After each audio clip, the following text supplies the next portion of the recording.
বিল্লাহি মিনাশ শাইতানির রাজিম বিসমিল্লাহির রহমানির রহিম আলিফ লাম র যালিকাল কিতাবু লা রাইবা ফি হুদাল লিল মুত্তাকিন আল্লাযিনা আন সালাতিহিম ওয়া আমানাহুম খাউফ।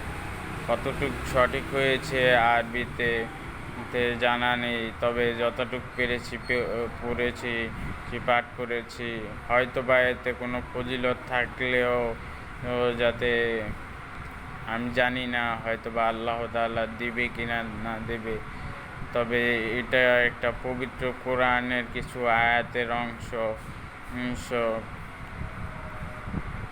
ভুল ত্রুটি হয়ে থাকলে মহান আল্লাহ তাআলা যাতে আমাকে ক্ষমা করে দেয়, ক্ষমার দৃষ্টিতে দেখে। আমি মহান আল্লাহ তাআলার নামে শুরু করিতেছি যে আপনারা যে সকল বিভিন্ন রাজনৈতিক দলরা যেরকম অনাচার কিংবা